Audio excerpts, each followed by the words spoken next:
Good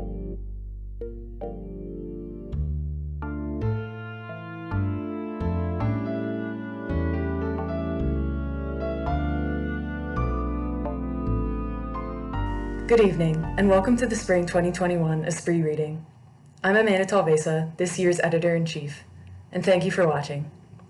We've made a truly beautiful magazine this semester, which I'm really excited to share with you all tonight. Esprit is made possible with the help of many wonderful people. Thank you, Dr. Whitaker, our faculty moderator, for encouraging us to constantly improve. We're grateful for the time and effort you devote to Esprit. Thank you to those published in this issue for sharing your work with us. You should all be very proud of the work you've submitted. I'd also like to thank everyone who submitted and did not get into the magazine. Going through every submission is a joy, and I encourage you to keep submitting in the upcoming semesters. I want to give a huge thank you to my staff. You've made this last semester so incredibly fulfilling and fun, and I wouldn't have wanted to work on this magazine with anybody else. Thanks to my amazing production manager, Mary Purcell, for all of your hard work. Working with you for these past 4 years has been such a pleasure. Thanks to Josh Rudolph for assembling this video, and thanks to the production staff, who devoted a lot of time and energy into creating this magazine. I'd also like to thank Valerie Clark and the rest of the print shop staff, who so graciously work with us each semester. Thank you to the professors who promote this magazine to their students. And finally, a big thank you to Melissa Eckenrode. You put in so much work for this magazine, from editing our webpage to handling check-in and answering every question in between. You do so much to make sure we can create a great magazine every single semester. You truly are the backbone of this department. Now, I'll turn it over to Dr. Whitaker, who will present the awards. Thank you all so much for listening, and enjoy the reading. Good evening. My name is Stephen Whitaker. I'm in the English and Theater Department at the university, and I'm the faculty moderator of Esprit. It's my pleasure to announce the Special Genre Awards. Now, from my point of view, everyone who gets into Esprit is a winner. But we have a tradition of giving special awards in each of the 3 genres, and here they are. In poetry, Amanda Talvesa for Route 180. In graphics, Jack Golden for Snow Day Hand. And in prose, Bethany Balkowski for To Rule and Guide. Congratulations, you 3. Great work. And let me add that I want to thank 2 alumnus who judged for us, Alexis Ward for poetry and Catherine Johnson for prose. And in addition, I'd like to thank Dr. Darlene Miller-Lanning for judging our graphics. Please enjoy the reading and the presentation of the art. Hello everyone, my name is Jack Golden. My first piece is titled Coffee Night, and it is a digital illustration. My second piece is also a digital illustration, and it is titled Snow Day Hand. My final piece is a photograph titled Apartment After Rain.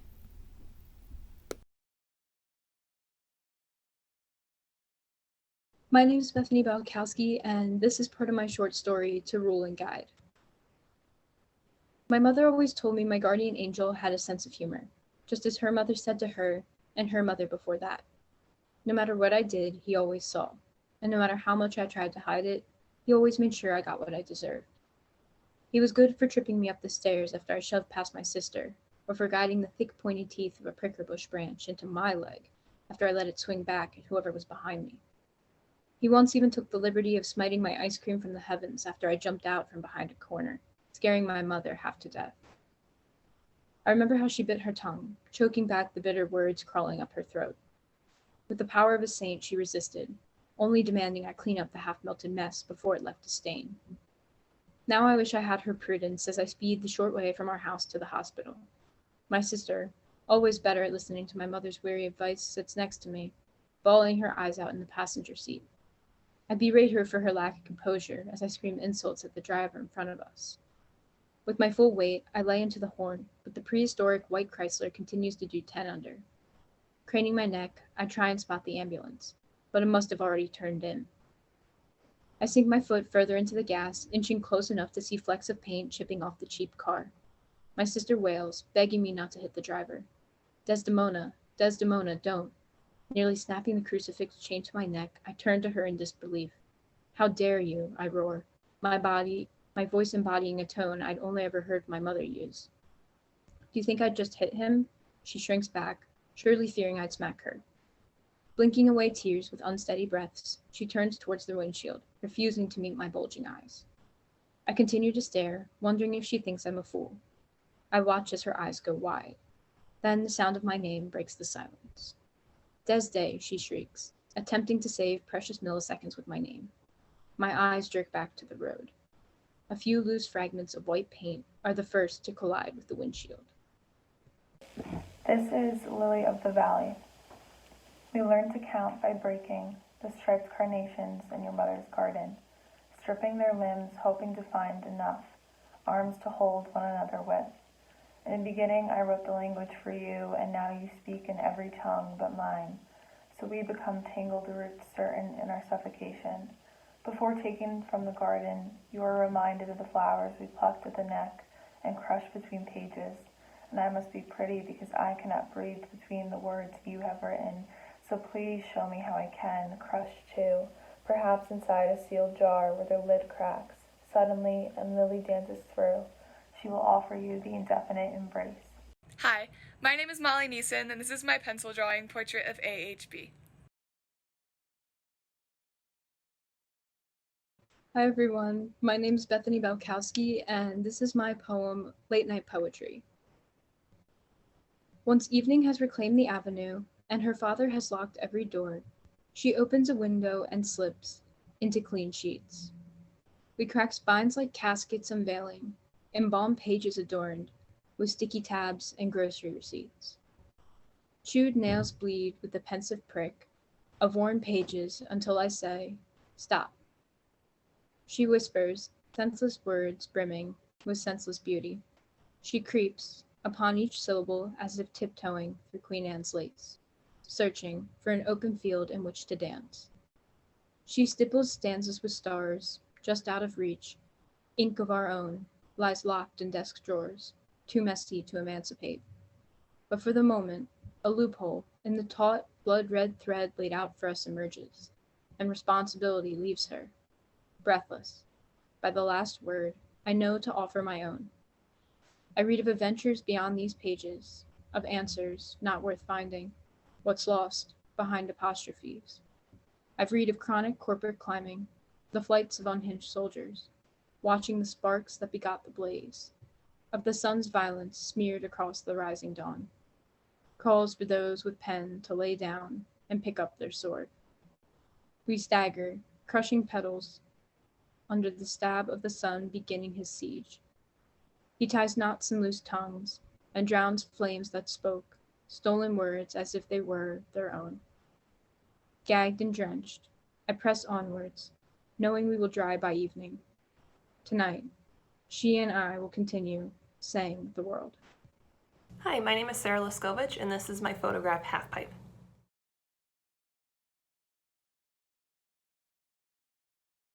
Route 180.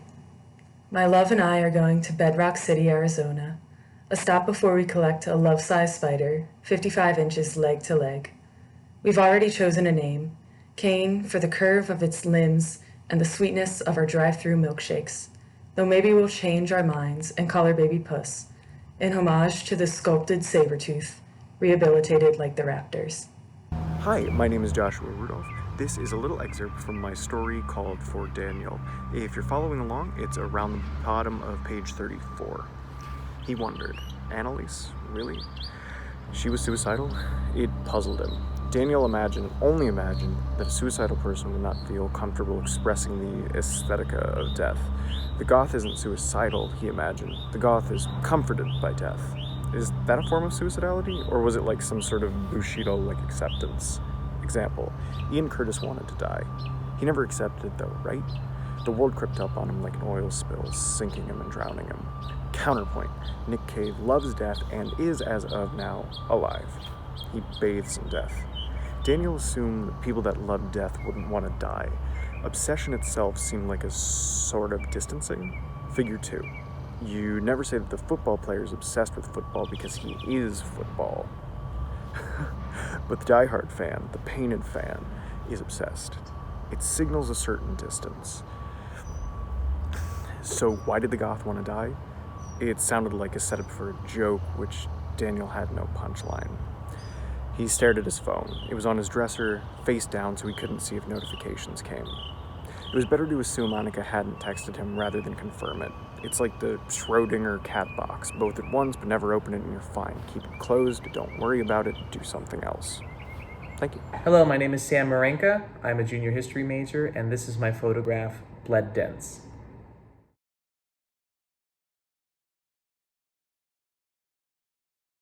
Hi everyone, my name is Michael Quinnen. I'm a sophomore biomathematics major, and I will be reading my poem titled Black and Blue. Trespassing gunshots, bolted apartment windows, pain and injustice. Hello, my name is Bodo, and this is my photograph, Untitled Hand. This is Our Houses Lie Under the Willow Tree. The fractured glass brings a breeze from the river, where we gathered the stones that made the walls breathable. Near the trees I find myself as a child and hold her head under the water so that she may see how small our pockets of air really are. I teach her how to float, to feel the weight of her body against the surface. Tension our mother does not see herself when she looks at us. She reminds me, when I was born I would not cry, so now she will not jump into my grave, and for this I scrape the bottom of my cherried belly and dip my brush in the pooling paint of my wounds, which will soon be golden with age, hoping to move her with color, hoping to make the transparent walls of her house blush red. That concludes tonight's reading. Thank you so much for tuning in. The link for the virtual copy of Esprit is in the description. Thank you again, and have a great night.